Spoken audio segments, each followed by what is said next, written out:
The door to the land office swung open so hard it cracked against the inner wall, and Celia Walker stood in the threshold with 3 men's boot prints still fresh in the mud behind her, her chest heaving, her jaw set like iron, and a completed land claim form pressed flat against the clerk's desk before the echo of that door had even finished bouncing off the whitewashed walls.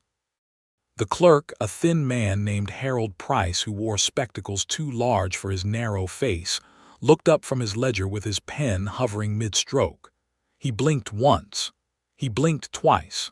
Then he looked at the form she had slapped down, and then he looked at her, and then he looked at the form again. "Miss Walker," he said carefully, because he knew exactly who she was and exactly who had sent those 3 men out to the Broken Mesa Road that morning. "This is filed," she said. Her voice did not shake. It was the voice of a woman who had already decided that shaking was something she could not afford. "The date is October the 14th, 1873. The time is," she glanced at the clock nailed to the wall behind him, "11:42 in the morning. Write it down exactly like that." Harold Price looked at the form again. He looked at the clock. He looked out the window at the empty road, which would not remain empty for long because he had a strong suspicion about where those 3 men were right now, and how fast their horses were carrying them back toward the Aldridge ranch to report their failure. He dipped his pen and wrote it down.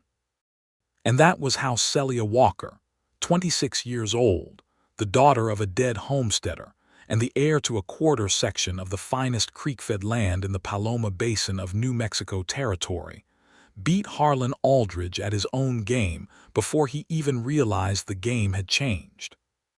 But to understand why that moment mattered the way it did, to understand why Celia's hands were trembling even though her voice was not, to understand why Jeremiah Yates had been sitting on the far side of that same land office on a wooden bench for the past 20 minutes waiting to see if she would actually walk through that door, you had to go back. You had to go back to the very beginning of the summer, to the morning the letter arrived.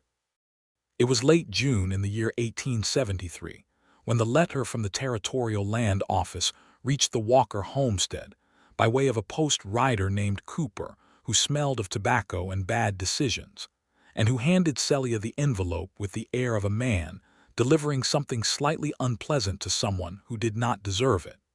Celia read it standing on the porch of the house her father had built with his own hands 12 years before. The house was small and sun-bleached and listed slightly to the left because the ground on that side of the foundation had softened after a wet spring 2 years back, and her father had never gotten around to fixing it.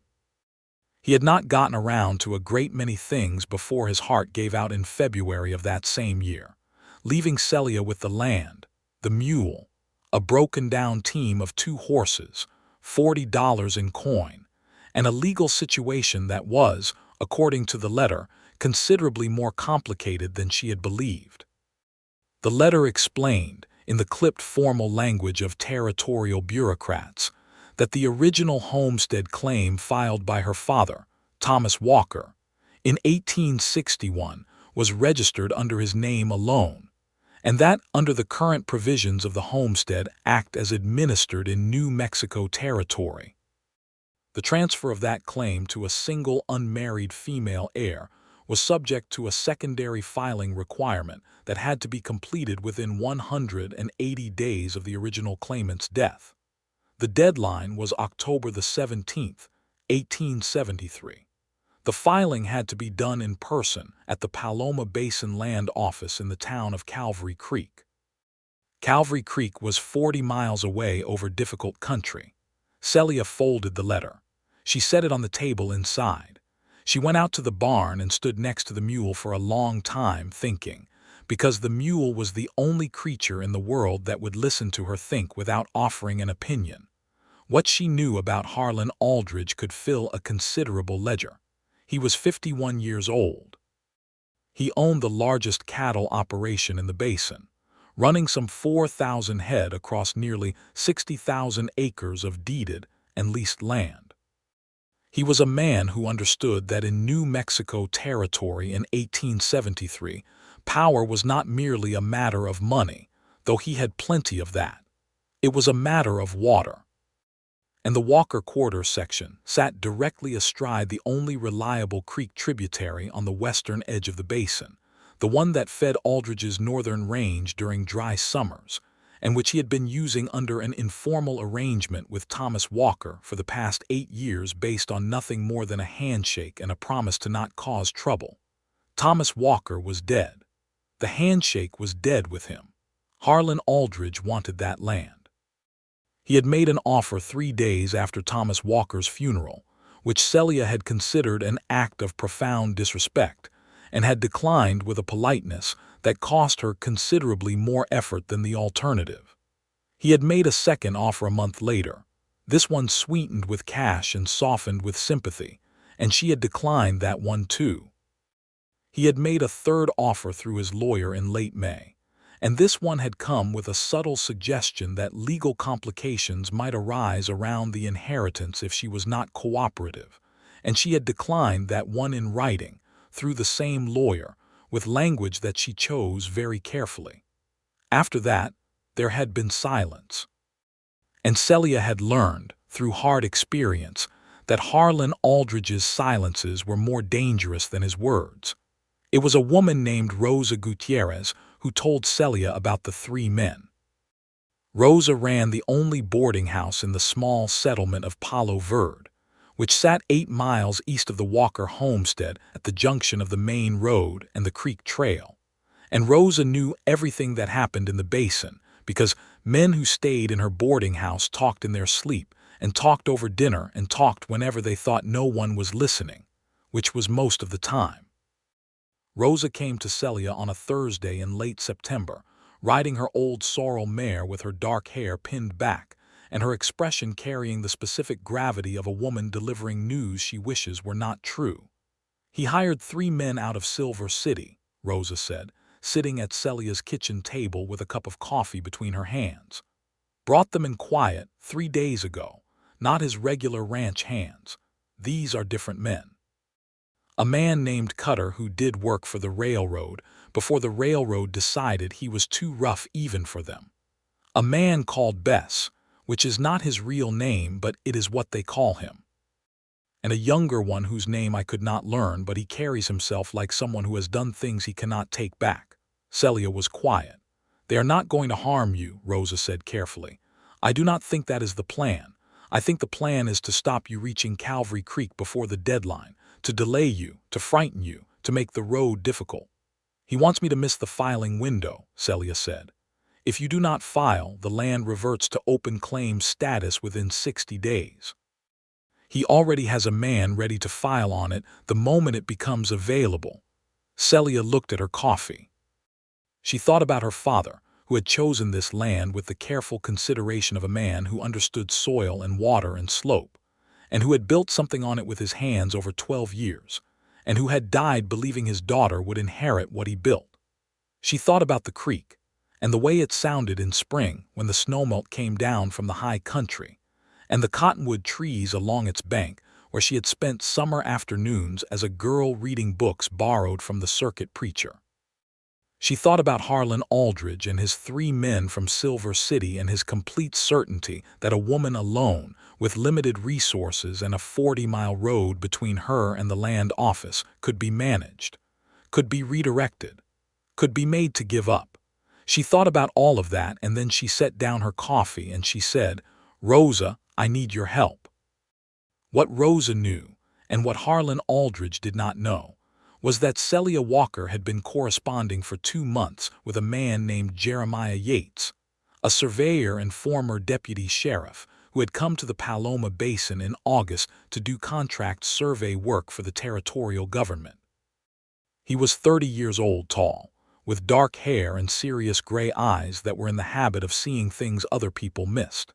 He had spent 3 years as a deputy in Colorado, before deciding that the law as practiced in frontier territories was too often a thing that powerful men shaped to their convenience, and he had learned surveying from an older man in Santa Fe, and found in the exactness of measurement and boundary, and the clean language of legal description, a kind of justice that appealed to him. He had met Celia for the first time in early August when his survey work brought him along the western Basin boundary, which ran directly through the Walker property. He had knocked at her door politely and introduced himself and explained his purpose, and she had offered him water for himself and his horse and told him precisely where he was allowed to work and where he was not, in a tone that made it clear she was not asking his opinion about either. He had found her, in a word he would not have used aloud, remarkable. She was not soft.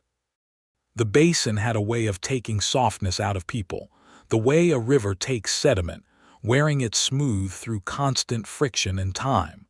But there was a quality to her that was different from hardness. It was more like tension. Like a wire under load that had not yet reached its limit and was doing everything in its power to remind itself of that fact. He had finished his survey work in 3 days.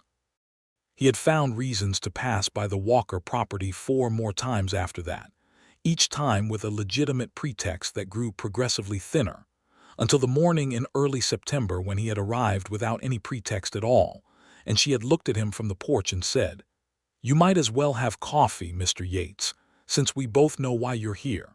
And he had said with great care, "I am not entirely sure I know why I am here, Miss Walker." And she had said, "Then you are the only one of us who doesn't." That conversation had lasted 4 hours, and by the end of it, he had learned about the land claim and the deadline and Harlan Aldridge, and she had learned about his years as a deputy and his reasons for leaving, and they had discovered between them a fundamental alignment of principles that was more intimate than either of them was quite prepared for. He had ridden back to town that evening in a state of considerable internal disturbance, and had written her a letter the following day, which she had answered, and they had been writing letters ever since, a correspondence that had begun as practical and informational, and had become, with increasing rapidity and very little acknowledgement from either party, something considerably warmer than that. It was Jeremiah who, when Rosa carried the news to Celia about the 3 men, had already been thinking about the problem of the deadline for several weeks. He had been thinking about it because he understood exactly what Harlan Aldridge's silence meant, and he understood roads and distances, and the specific geography of the Basin in a way that only a surveyor would. Celia sent Rosa with a letter to Jeremiah that Thursday afternoon, and by Friday morning he was at her door, not on horseback this time but arriving in a hired wagon, which he had loaded the previous day with a specific collection of items that told a story about how much planning he had done. She came out to meet him and he stepped down from the wagon and they looked at each other with the specific careful attention of 2 people who have been honest with each other on paper and are now renegotiating what that honesty means in person. "I have been thinking about the roads," he said. "So have I," she said. "Aldridge's men are going to expect you to take the main road, the canyon route through Palo Verde and then north on the post road to Calvary Creek. That's the obvious way. There is another way." He unfolded a survey map from his coat pocket, one of his own drawings, precise and clear. "The Basin Rim track, it's rough. It adds 2 hours of travel. But it comes into Calvary Creek from the east instead of the south, and it bypasses the 2 narrow points on the canyon road where 3 men could cause a very significant delay very easily." Celia studied the map. She had grown up in this basin. She knew every trail and dry creek bed, every notch in the ridge and every place where the road pinched tight against the canyon wall. She knew the rim track. She had ridden it once with her father when she was 12 years old after a flash flood had washed out the lower road. "It is drivable with a wagon?" she asked. "I drove it last week to check," he said. She looked up from the map. He met her eyes. "You drove it last week," she said slowly. "Before I wrote to you about the men. I have been thinking about your problem for some time, Miss Walker." Something shifted in her expression. It was not quite softness. It was something she could not name yet, something that had to do with the rare and specific shock of discovering that someone had been quietly, carefully, thoughtfully acting on your behalf without being asked. "The filing is October the 14th, she said. 3 days from now. Yes. And you think if we leave early, before dawn, take the rim track, we can reach Calvary Creek before the land office opens? I think we can reach Calvary Creek by mid-morning, file the claim, and be on the road back before Aldridge's men have finished breakfast. She thought about it for exactly 15 seconds, which was longer than she usually needed. There is one other thing, she said. What is that? Harlan Aldridge has friends in Calvary Creek. The clerk at the land office, Harold Price, receives a quarterly consideration from the Aldridge cattle operation, something about a grazing records agreement. I have reason to believe that if the claim is filed in a way that gives Price any procedural reason to delay it, he will delay it. Jeremiah was quiet for a moment. What kind of procedural reason? Anything, a missing signature, an incorrect form number, a question about the legal description, any small thing that allows him to set the form aside and say it requires review. Jeremiah thought about that. He reached back into the wagon and produced a second document, a smaller one, folded twice. He held it out and she took it. It was a letter. It was signed by the territorial surveyor general in Santa Fe, whose office Jeremiah had visited 2 weeks ago on the pretext of submitting his completed survey documents. The letter confirmed the legal description of the Walker Quarter section as recorded in the official survey records of New Mexico Territory, and certified that the description was accurate and complete and that any land claim filed using that description was consistent with territorial survey standards. Celia read it twice. Then she looked at him. "You went to Santa Fe," she said. "I submitted my survey work." Jeremiah. He was very still when she said his first name, as if the sound of it from her mouth required him to stop everything else in order to process it properly. "I went to Santa Fe," he confirmed. "2 weeks ago, before we talked about any of this." "I have been thinking about your problem for a considerable amount of time," he said again, quietly. The October evening was cooling around them, and the light was going gold and long across the basin floor, and somewhere in the willows along the creek, a pair of birds were doing something noisy and disputational, and Celia Walker stood in the dust of her own yard holding a letter from the territorial surveyor general, and felt something loosen in her chest that had been wound tight since February. She did not cry. She was not, by nature or by circumstance, a woman who cried easily. But her eyes did something in the light that Jeremiah noticed and filed away in the part of his memory where he kept things that were important. "Thank you," she said. "You are going to keep that land," he said. It was not an offer. It was not a reassurance. It was a statement of fact, offered with the quiet certainty of a man who had already decided it was true and was simply informing the universe of that decision. She almost smiled. She did not quite. But the almost of it was, in its own way, more significant than the full thing would have been. They spent that evening going over every detail. Celia had the original claim paperwork that her father had kept in a tin box under the floorboard of the bedroom. She had her birth certificate, issued in Missouri in 1847, which established her as Thomas Walker's daughter and legal heir. She had her father's death certificate from the county doctor. She had a copy of the original homestead filing from 1861. Jeremiah had the surveyor general's letter. He had his own notarized professional credentials. He had a detailed written accounting of the legal history of the claim as he understood it, drafted with the help of a lawyer in Santa Fe, a man named Delgado who had charged him $25 and had told him he thought the case was straightforward, but that straightforward cases had a way of becoming complicated when powerful men were involved. They organized everything into a single leather satchel. They checked it twice. Then they went over it a third time because Celia was the kind of woman who went over things 3 times. The plan was this. They would leave before dawn on October the 14th. They would take the rim track, which Jeremiah knew and could navigate even in early morning dark. They would arrive in Calvary Creek before the land office opened at 9 in the morning. They would wait for it to open. They would file the claim.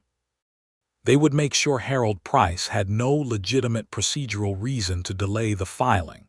because the paperwork would be perfect, and because Jeremiah's credentials and the Surveyor General's letter meant that any attempt to question the legal description would be challenged immediately by someone with the professional standing and territorial authority to make that challenge stick. And Harlan Aldridge's 3 men from Silver City would be watching the South Road. They would be watching the canyon route. They would be waiting at the narrow point below the red rock formation that everyone called the Knife, because that was where the road was most controllable, and that was where 3 men could stop a wagon most easily and create problems that would cost hours to resolve. They would be watching the wrong road. Celia slept poorly that night. It was not fear exactly. It was something more like the full awareness of consequence, the sense of standing at a point where the path ahead splits permanently, and the choice you make in the next few hours will determine the shape of the rest of your life. The land was her father's work and her childhood and her future and her independence, all wound together into 160 acres of grass and water and sky. And the idea of losing it to Harlan Aldridge's patience and money and casual assumption that she could be managed was a thing she could not look at directly for long without her chest going tight. She was also thinking about Jeremiah. She thought about the way he had arrived with a wagon he had loaded the previous day, which meant he had been preparing before she asked. She thought about the Surveyor General's letter, which he had obtained 2 weeks ago. She thought about the rim track he had driven specifically to assess its condition for her. She thought about 3 months of letters, which had begun formal and careful, and had become, somewhere along the way, something that she read more than once in the lamplight, something that she had started to look forward to in a way that was new to her and slightly alarming in its intensity. She was 26 years old and she had not had much time for tenderness. The Basin was a hard place in a hard time, and her father's illness in his last year had taken most of what energy she had, and before that there had been the work of the homestead itself, which was relentless. There had been a man 3 years ago, a neighboring farmer named Holt, who had paid attention to her for a season, and whom she had paid attention back to, carefully and with significant reservations, and who had eventually decided that the reservation was mutual and moved on without bad feeling. She had not grieved him. She had been, if she was honest, slightly relieved. What she felt about Jeremiah Yates was not relief.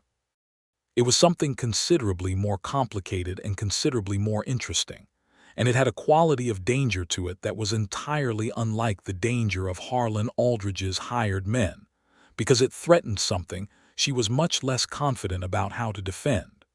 She got up at 3 in the morning and lit the lamp and made coffee, and sat at the table with the satchel in front of her, checking the documents one more time. She heard Jeremiah moving in the barn where he had made himself a bed in the hayloft, and then the barn door opened and his boots were on the porch boards, and then his knock was on the door.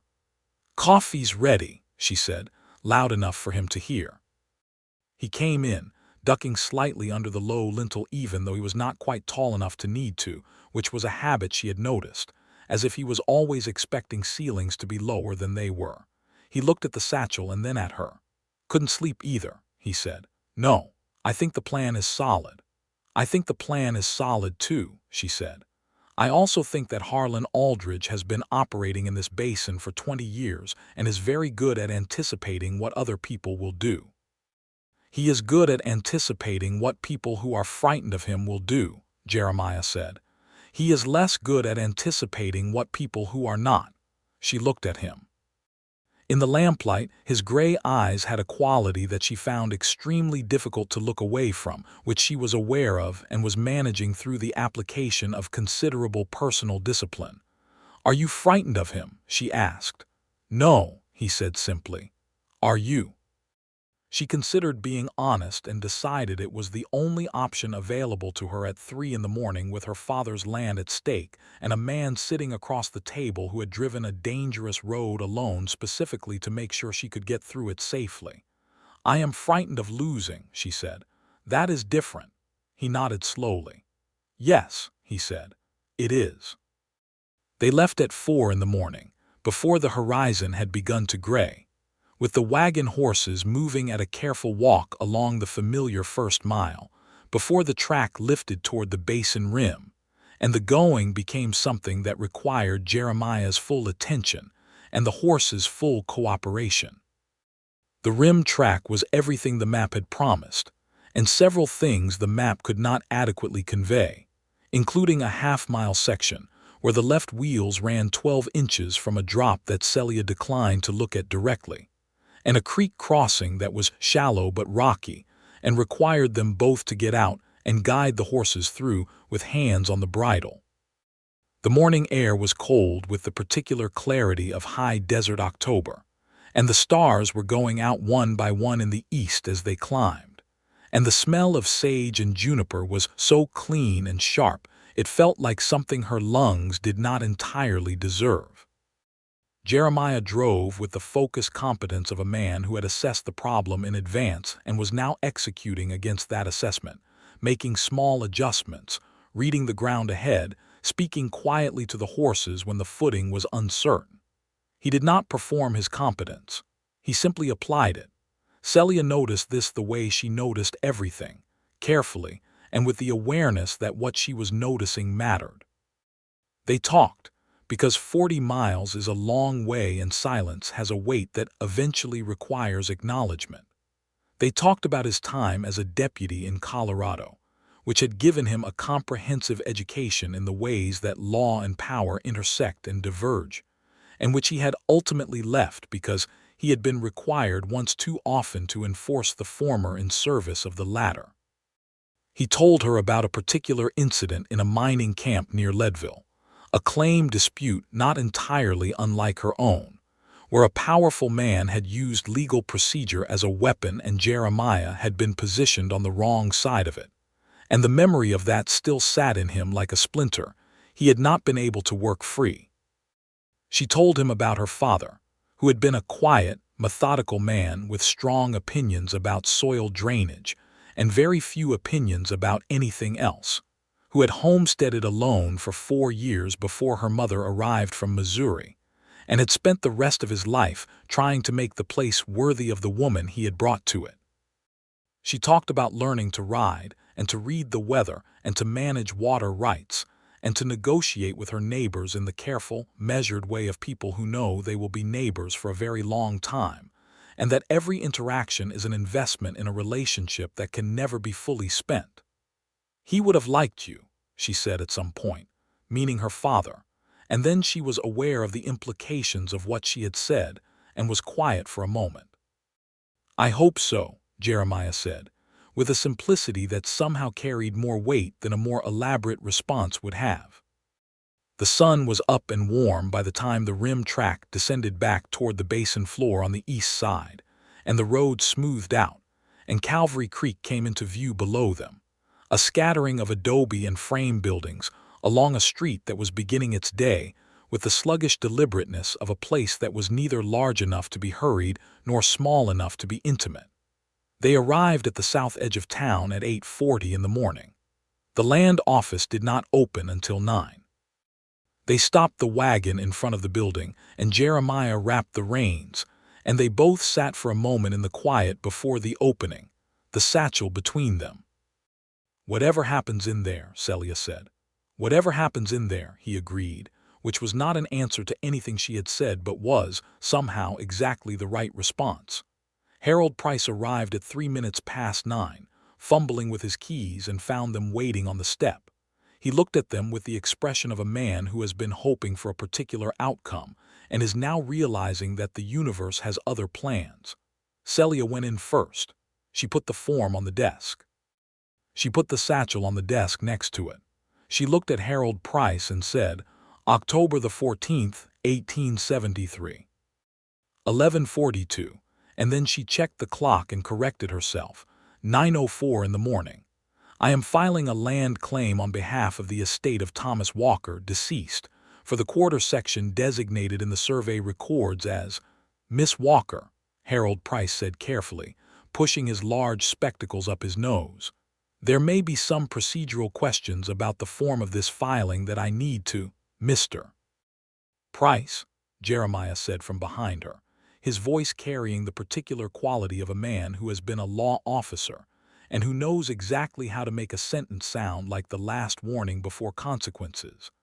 "I am Jeremiah Yates, licensed surveyor commissioned by the New Mexico Territorial Survey Office.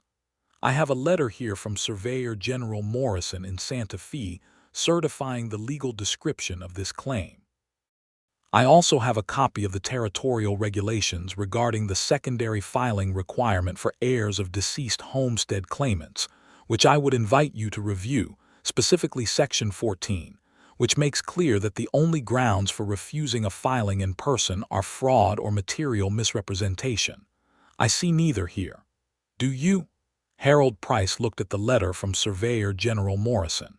His color changed slightly. "I will need to review the documentation," he said, but his voice had lost something. "You may review it," Jeremiah said pleasantly, "while you are writing the filing confirmation." It took 19 minutes. Price read everything with the thoroughness of a man hoping to find a flaw and the growing despair of a man who is not finding one. He checked the description against his own records. He checked the dates. He checked the signatures. He checked the death certificate. He looked at the Surveyor General's letter twice.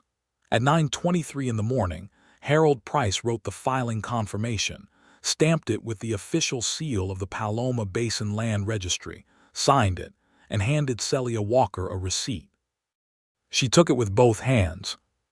She stood there for a moment holding it, and the whole weight of the past 8 months, since February when her father had died with his heart giving out in the cold morning, settled through her and settled until it reached the ground, and she felt, for the first time in a long time, something that was unmistakably solid under her feet.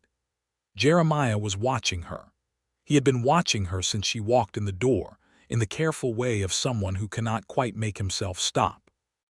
They were in the wagon and 3 blocks from the land office when she finally said, "They are going to be furious." "Yes," he said, "Aldridge will try something else." "He will probably try several other things," Jeremiah agreed. "He is that kind of man. I need a lawyer. I know a good one in Santa Fe, Delgado. He is already broadly familiar with your situation." She turned to look at him. He was watching the road, not her, because he was driving, but she could see the line of his jaw and the set of his shoulders, and the way he managed the horses with a light hand that was still completely in control. And she thought about all of it, all of the invisible work he had done, the Surveyor General's letter and the rim track reconnaissance and the lawyer in Santa Fe, and the months of letters that had started formal and careful and had become something else. "Why," she said. He glanced at her then, just briefly because the road required his attention. "Why what? Why all of this? Why the letter from Santa Fe? Why the track? Why any of it?" He was quiet for a moment that was long enough to have content. "Because it was right," he said.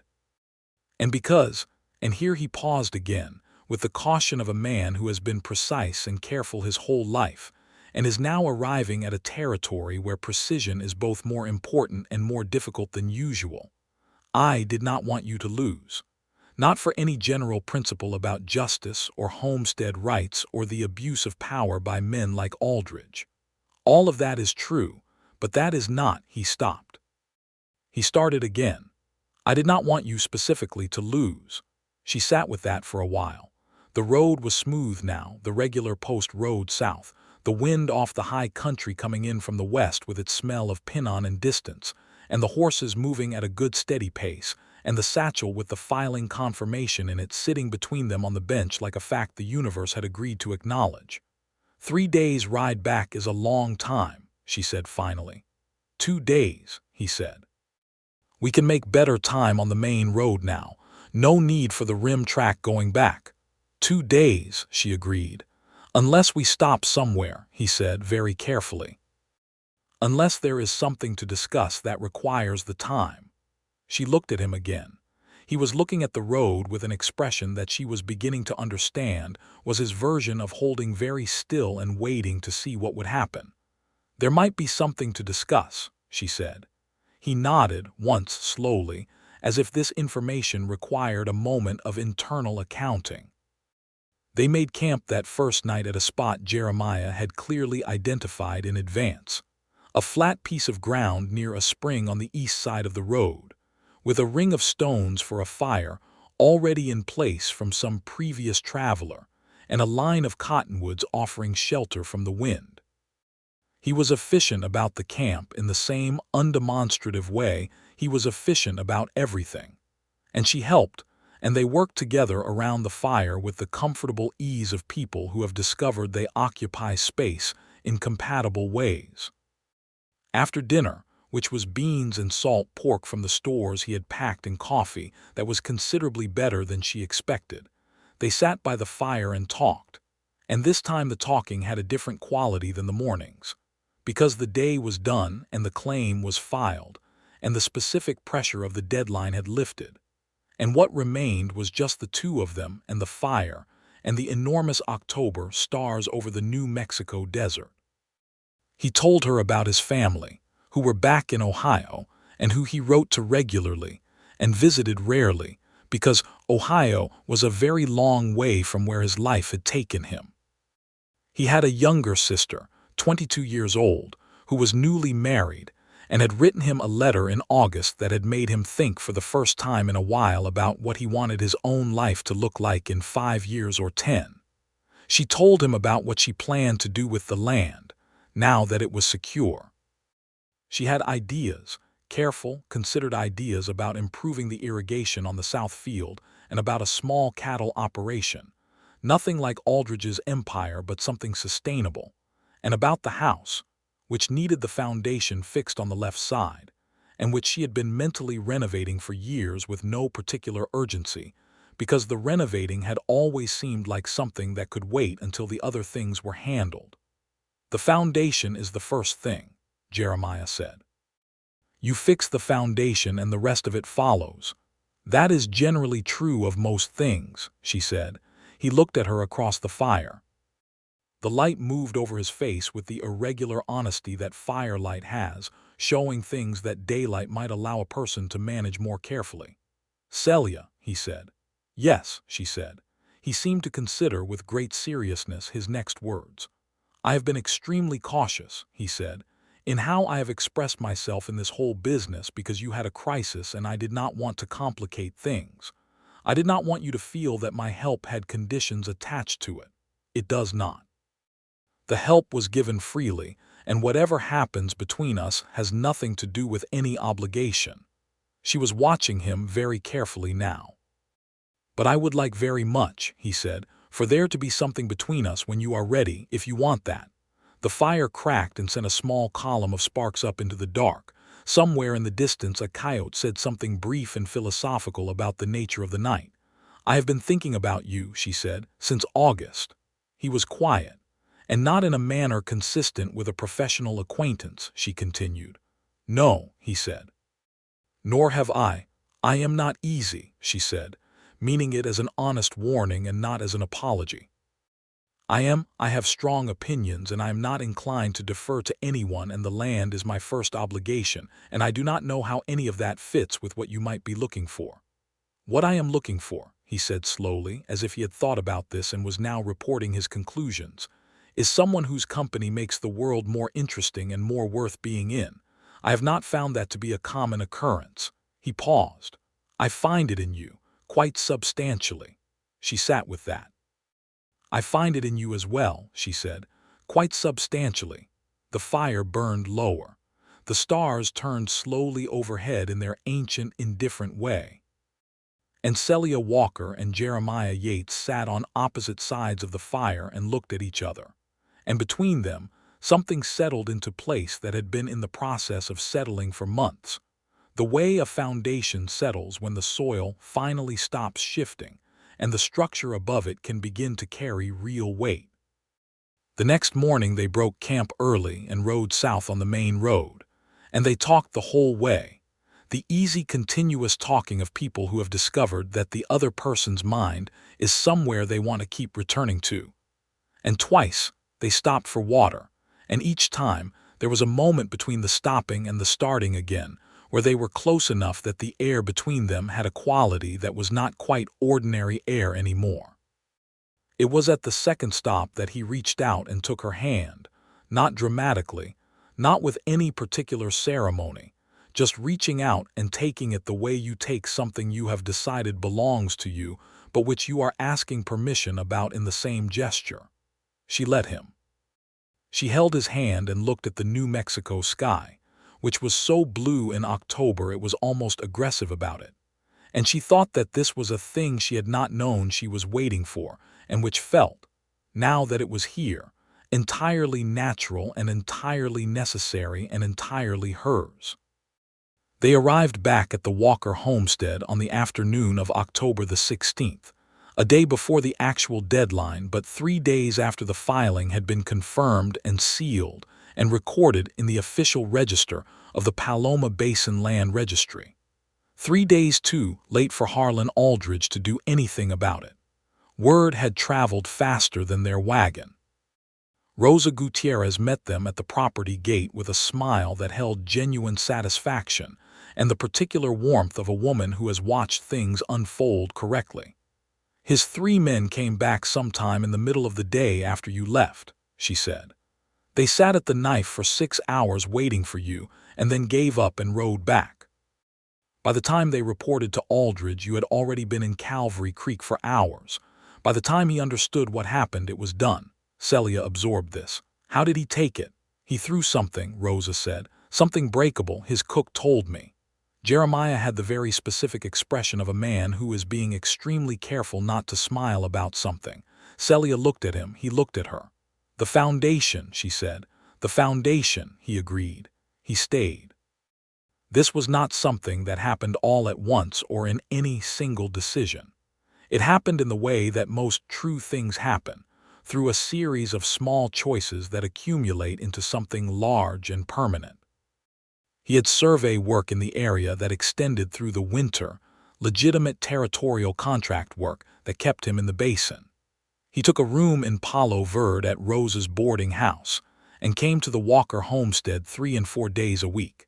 And the visits were practical and purposeful, and also completely unnecessary from a practical standpoint, because the practical issues were usually resolved in the first 20 minutes, and the remaining hours were about something entirely different. They fixed the foundation in November, the 2 of them and a man named Ortega from Palo Verde who was a builder, digging and relaying the stone on the left side of the house, while the November cold made their breath visible, and the ground was hard and resistant, and Celia's hands blistered in a way that she refused to complain about even slightly. Jeremiah watched her work without patronizing her and helped without taking over, which was a thing she noticed and which mattered to her considerably. On the last day of the foundation work, when Ortega had gone home and the light was going, and the house sat level and true for the first time in 2 years, Jeremiah kissed her for the first time, standing in the yard in the last of the October light, and she kissed him back with the conviction of a woman who has assessed the situation and arrived at a clear conclusion, and it was the best conclusion she had reached since the land office. Harlan Aldridge made 2 more attempts. The first was a legal challenge through his lawyer, claiming a procedural irregularity in the filing, which died when Delgado in Santa Fe answered it with a 17-page letter citing specific territorial statutes and the Surveyor General's certification, and which cost Aldridge money and time and produced nothing. The second was an attempt to obstruct Celia's water access for the creek, a physical blocking of the outlet channel that fed her irrigation ditch, which Jeremiah documented with his surveyor's precision, and which Celia addressed directly by riding to Aldridge's ranch in person on a Tuesday morning in December, and informing him, in front of his own foreman, that the obstruction was illegal under territorial water law, that she had documentation, and that the next move was hers and would be made through legal channels with full territorial backing, and that he should take a moment to consider whether he wanted to continue a conflict that he had already lost once and would lose again. Aldridge was 51 years old and accustomed to winning. He looked at this 26-year-old woman on a horse in his own yard with her chin up and her eyes steady and her manner conveying the absolute absence of any fear of him, and he thought about the foundation of his assumptions about the world and felt something in it shift. He unblocked the creek channel that same afternoon. He never bothered her again. Not because he had become a good man, which he had not, but because he had, in the precise specific way of men who understand power, recognized that the cost of continuing this particular conflict exceeded any possible return, and redirected his considerable energy toward easier targets elsewhere. Celia knew he was not finished with the world in any moral sense. She knew there would be other people, other homesteaders without a Jeremiah Yates in their corner, who would find Harlan Aldridge's patience and money and casual assumption pointed at them without the resources to resist it. This knowledge sat in her like a coal that stayed warm a long time, and it informed decisions she would make in the years ahead, and it was the seed of something larger than itself. But for now, the land was hers, and the creek ran unobstructed into her irrigation ditch, and the house sat level on its repaired foundation, and December was cold and clear, and the basin lay quiet under its winter light. Jeremiah finished his survey contract in January and was offered a renewal for another 6 months, and then another after that, which he accepted both times, though by the second renewal the work had become somewhat incidental to the reason he was staying. He proposed to her in February, on the anniversary of her father's death, which he had not planned as a particular date, but which landed there because he had been waiting for the right moment. And the right moment had declared itself at dusk on a February evening, with the basin going pink and violet around them, and Celia standing at the fence watching the horses in the way she did when she was thinking about something large and unresolved. He came and stood beside her and was quiet for a moment, which he did not usually need, and she noticed the quality of his quiet and looked at him. "I want to ask you something," he said. "Then ask," she said. "I want to marry you," he said. "I want to build a life here on this land with you. I want to fix the other things that need fixing and learn the things I don't know yet about soil and water and cattle and whatever else this land requires, and I want to do all of it with you. And I want you to know that I am asking because I cannot imagine anything I want more, not because it would be convenient or sensible or—" "Yes," she said. He stopped. "Yes," she said again, in case he had not heard. He looked at her. Something moved through his face that was not complicated at all. It was as simple as water finding its level. It was the specific clarity of a man who has been waiting to arrive somewhere for a long time and has now arrived. He put his arms around her, and she put her arms around him, and they stood there at the fence in the February dusk, with the horses moving quietly in the paddock and the creek sounding soft over its stones somewhere in the darkness below them. And it was the most complete thing either of them had experienced, and they both knew it. They were married in April of 1874, in a ceremony held in the yard of the Walker homestead, because it was too warm already for the inside of any building, and because Celia said that the land itself was the truest version of church she had ever known. Rosa Gutierrez was there, and Ortega the builder and his wife, and the circuit preacher named Caldwell who visited the Basin quarterly, and who performed the ceremony with genuine pleasure, and a dozen other neighbors and people from Palo Verde and the surrounding area who came because they had heard the story about the land claim and the 3 men and the rim track and the filing, and because a story like that deserves a celebration equal to its drama. Harold Price was not invited. Harlan Aldridge was also not invited, which surprised no one. Delgado came from Santa Fe, which surprised everyone, but which was explained by the fact that he had developed a genuine professional respect for the case and a genuine personal liking for both parties, and also because he had a cousin in Palo Verde whom he had been meaning to visit for 2 years. Jeremiah wore his good suit, which was dark wool and fit him well, and he had polished his boots and managed his hair with more success than usual. And when Celia came out of the house in a dress of pale blue cotton with her dark hair pinned up in a way that was both formal and, somehow, entirely herself, He looked at her the way he had been looking at her since August of the previous year, with the full and undivided attention of a man who has understood for some time exactly what he is looking at and is grateful, every time, for the fact of it.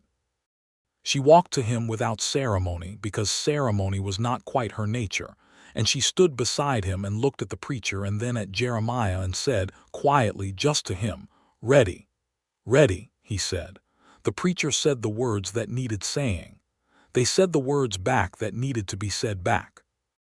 Jeremiah slid onto her finger a ring he had commissioned in Santa Fe. Simple gold with a small turquoise stone that was the color of the sky over the basin on a clear winter morning. And it fit perfectly, because he had asked Rosa Gutierrez for the measurement of the finger 2 months ago, and Rosa had obtained it with the discretion and efficiency of a woman who takes useful projects seriously.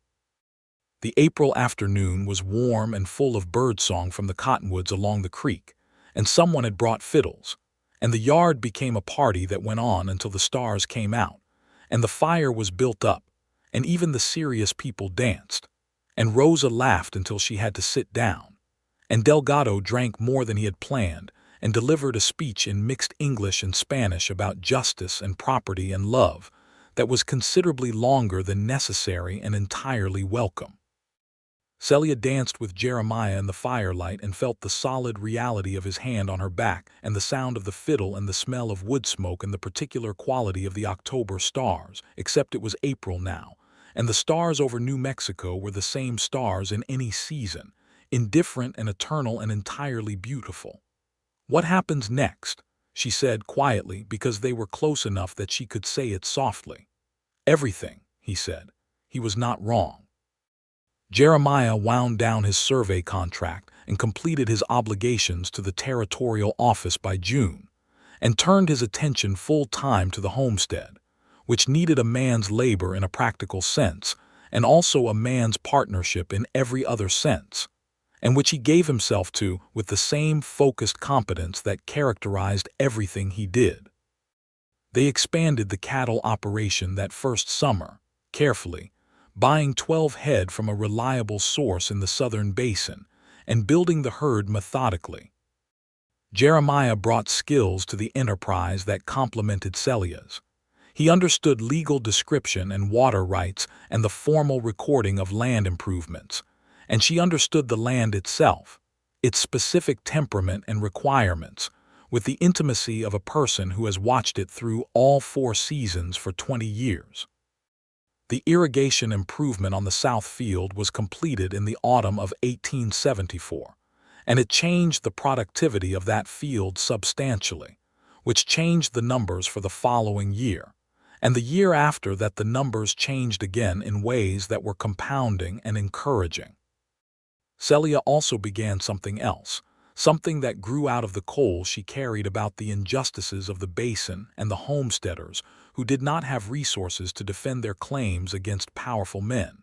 She began, quietly and informally at first, helping her neighbors understand their legal rights. She wrote letters on their behalf. She connected them with Delgado and Santa Fe when the cases warranted it. She sat at tables in Rosa's boarding house and read territorial statutes aloud to people who could not read them, and explained what the language meant in plain terms. Jeremiah supported this completely and participated in it when his skills were useful, which was often, because a man with a surveyor's license and official territorial credentials had a different kind of standing in formal proceedings than a farmer's widow did, and he deployed that standing deliberately in service of people who needed it. It was not a revolution. It was not a movement exactly. It was a pattern of small specific acts of resistance to the casual assumption that power belonged to the powerful by nature rather than by circumstance, and it mattered more than the people involved in it usually knew. Their first child was born in the spring of 1875, a boy, strong and loud, and immediately opinionated in a way that both parents recognized as characteristic. They named him Thomas, for Celia's father, and Thomas Walker Yates arrived into the world on a May morning when the creek was running full, and the cottonwoods were in their new green, and the basin was at its most extravagant best, as if making an argument for itself.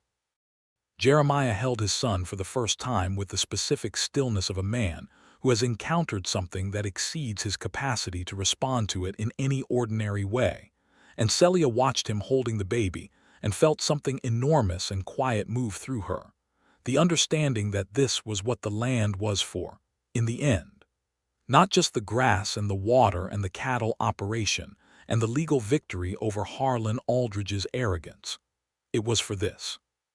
For the building of something that would outlast you and continue forward into a future you could not see but could, with sufficient care, make more possible. Rosa came to see the baby and cried with uncomplicated happiness.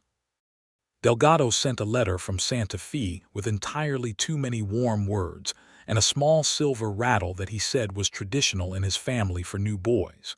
Even Ortega, the builder, came by with his wife, and they brought tamales, which were the best thing anyone brought. The second child came 18 months later, a girl this time, who arrived in November of 1876 with considerably more drama than her brother and a set of lungs that were frankly impressive.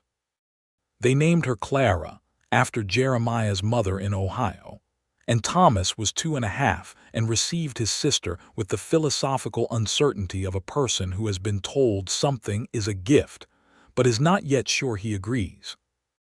Jeremiah wrote to his family in Ohio with extraordinary frequency during those years, letters full of the specific detail of a man who wants to make the people he loves understand what his life looks like. And his sister wrote back and eventually visited in the summer of 1877 with her husband, a kind man from Columbus who was overwhelmed by the desert but was gracious about it. And the visit was warm and good, and extended to 6 weeks because leaving was difficult. The homestead grew, not dramatically, not beyond its proper scale, but with the steady organic growth of something healthy, a second barn, a better chicken situation. A vegetable garden that Celia managed with the precision of a campaign, organized along surveyed rows that Jeremiah mapped out for her in the spring of '76, which she said was completely unnecessary and which she used every subsequent year. An additional 40 acres of leased grazing land to the north, 17 head of cattle becoming 38, then 60, then holding there at a number that worked. And the couple at the center of all of it, growing in their knowledge of each other with the inexhaustible interest of people who find the other person's interior landscape to be, season after season, something they have not finished exploring. They disagreed sometimes. Significantly, even. Celia had strong opinions, as she had warned him she would, and she was not in the habit of subordinating them to anyone, including her husband, particularly when she believed she was right, which was often. Jeremiah had the advantage of a personality that was capable of being genuinely wrong about things and knowing it and saying so, which was not a universal male quality in 1873, and which Celia valued highly. There was one significant argument in the winter of '77 about the cattle operation and a proposed deal with a buyer from Santa Fe that Celia did not trust and Jeremiah believed was sound. And they went around that argument for 3 days with increasing intensity and declining civility, and finally, on the 4th day, discovered that they were actually both right about different aspects of the problem, and arrived at a third position that was better than either of their original ones, which was the most satisfying resolution either of them had ever had to a disagreement. Jeremiah was 34 when Thomas was born and 36 when Clara came, and Celia was 31 and 33, and they were, both of them, firmly and happily adults in the way that people who have done hard things in hard country become adults, which is a different kind than the ordinary kind, more specific and more settled. The years built up between them like good soil builds up in a creek bottom, layer by layer, the sediment of shared time and shared work and shared difficulty, and shared joy settling and compressing into something that could hold weight. In the autumn of 1878, 5 years after the day she had slapped that claim form down on Harold Price's desk, Celia stood on the porch of the Walker homestead, the Yates homestead now, though she kept the Walker name alongside it because the name on the land was also the name of her history, and looked out across the basin in the October evening light. The cattle were in the north pasture. The creek ran silver below the cottonwoods. The house was level and solid, and larger by a room and a half than it had been in 1873. Thomas was 3 years old and was somewhere in the yard doing something with intense conviction that she was choosing not to investigate until it became loud. Clara was 18 months and asleep, finally, after a period of not being asleep that had lasted long enough to become its own form of weather system. Jeremiah came out of the barn and wiped his hands on his trousers and came across the yard and up to the porch and stood beside her and looked out at the same evening she was looking at. 5 years, she said. Since the filing, he said. Since the filing, she was quiet for a moment. Harold Price took a position in Santa Fe, I heard, in January. Good for Santa Fe, Jeremiah said. She made a sound that might have been a laugh. Aldridge is trying to buy up the Basin claim on the East Rim, she said. Rosa told me. I know, Jeremiah said. Delgado is already aware. The Basins have been in contact. She nodded. The work continued. It always continued. That was the nature of it. But right now, in this moment, the work was elsewhere and the evening was here. And she leaned against her husband's side the way she had learned to over 5 years of finding that his side was exactly where she fit. And he put his arm around her shoulders, and they stood on the porch and watched the Basin go from gold to copper to the deep violet of New Mexico dusk. I want to do something for the house, she said. The East Room, it needs. I have been thinking about it. Show me what you're thinking, he said. I drew it out, she said. Come inside and I'll show you. In a minute, he said. In a minute, she agreed. Neither of them moved. Thomas came around the corner of the house then at a run that suggested urgency of his own invention and crashed into Jeremiah's legs and grabbed on and said, Papa, the chickens. And Jeremiah said, What about the chickens? And Thomas said, with the elaborate seriousness of a small boy reporting an important intelligence, They are in the wrong place. And Jeremiah said, They are generally in whatever place seems right to them. And Thomas considered this philosophical position and said, But they are in my place. And Celia said, What is your place? And Thomas pointed at a specific corner of the yard and said, That place, which raised more questions than it answered. Jeremiah looked at his wife over the head of his son, with the expression she had come to know as one of his specific forms of joy, the quiet, helpless kind that came when life produced something too specifically good and funny and true to be responded to in any planned way. She looked back at him with her own version of the same thing. Come on then, she said to Thomas. Let us see about the chickens.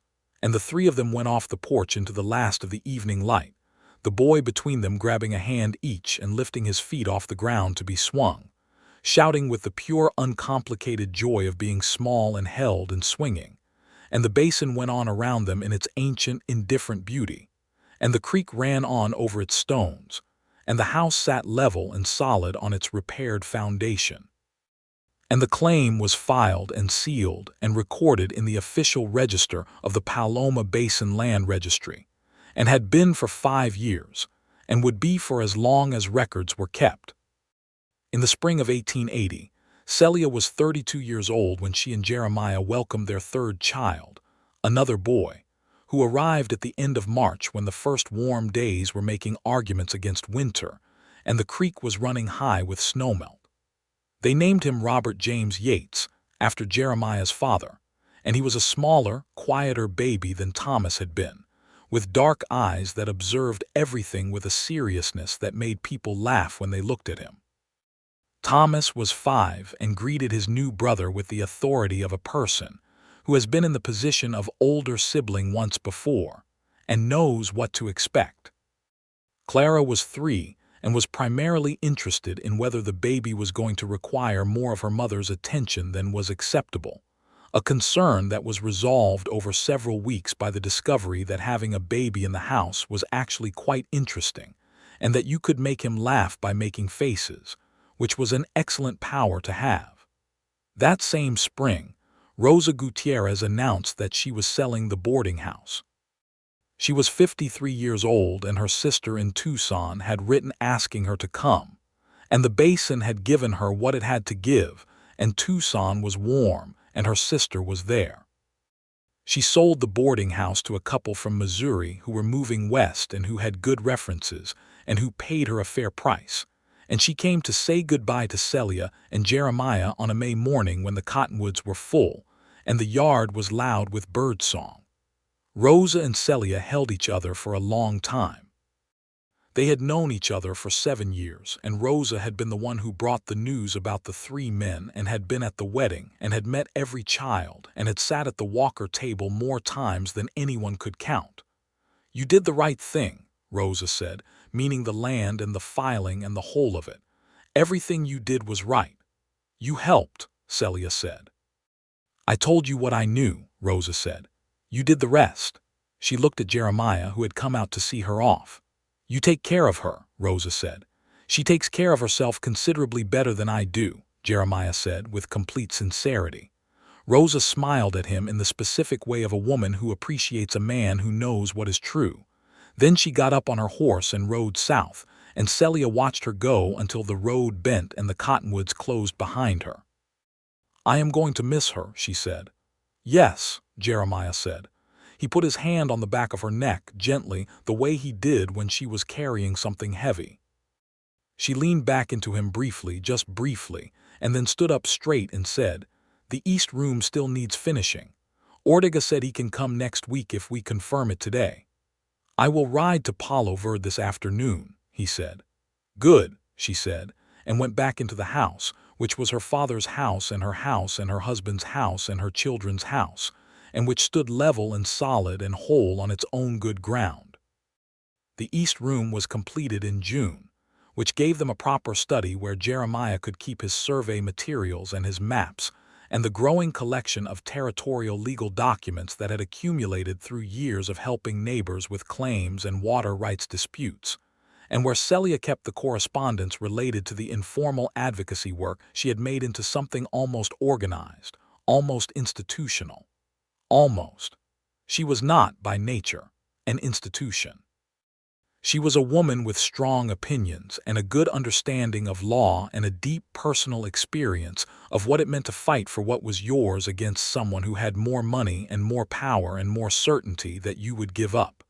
She did not give up. She helped other people not give up. That was enough. On October morning in 1881, 8 years after the day she had stood at Harold Price's desk with 3 men's boot prints still fresh in the mud behind her, Celia Walker Yates sat at the table in the east room of the homestead with a cup of coffee and a letter from Delgado in Santa Fe. The letter described a new territorial provision that would make the process she had been doing informally helping homesteaders understand and exercise their legal rights into something more formally recognized, a kind of advocacy structure that the territorial administration was, cautiously and with considerable political qualification, beginning to acknowledge. Delgado thought she should be involved. He used the words considerable influence and well-established credibility, and exactly the kind of person in ways that were clearly intentional. She set the letter down and looked out the window at the yard, where Thomas, now 8, was engaged in some project with the wood scraps from the barn repair, and Clara, who was 7, was reading on the porch steps with the concentrated determination she brought to books that were slightly too old for her, and baby Robert, who was no longer a baby at 1½ but retained the title through sheer force of being youngest, was asleep inside.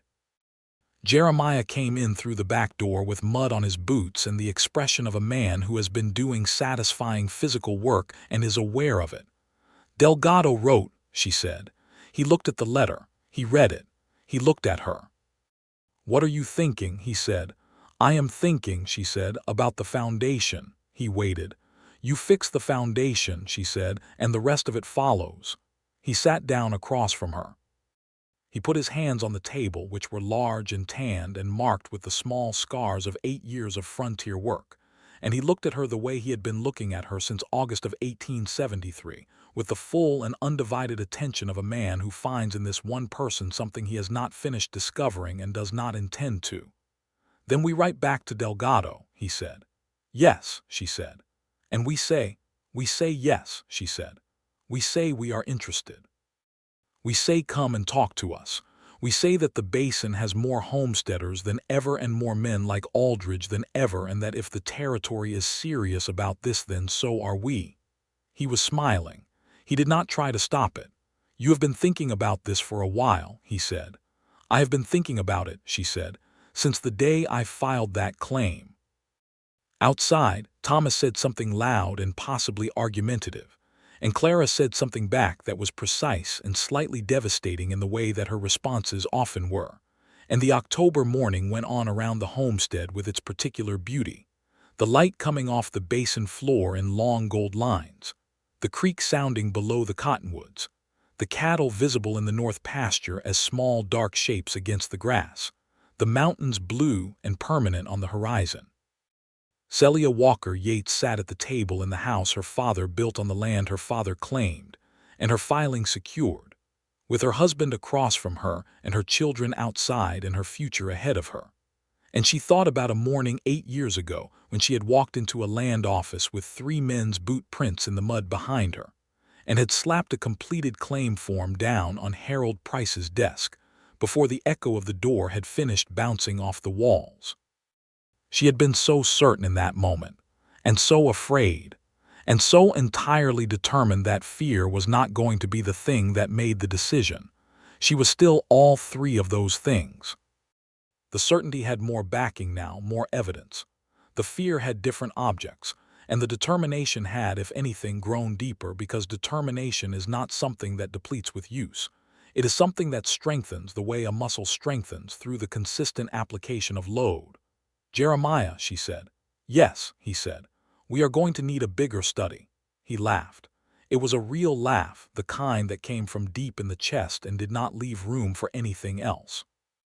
"Ortega," he said. "Ortega," she agreed.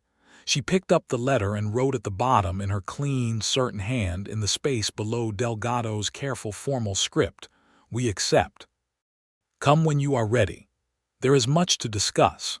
And below that she wrote the date, October of 1881, and the address of the homestead in the Paloma Basin of New Mexico Territory, which was her address and had been her father's before her and which would be her children's after her, and which was exactly, precisely, permanently hers. She sealed the letter and set it aside to go with the Morning Post writer, and drank the last of her coffee and stood up, and went out into the morning to find her children and her life, which were both, she thought, exactly as they should be. Exactly as they should be, and just beginning.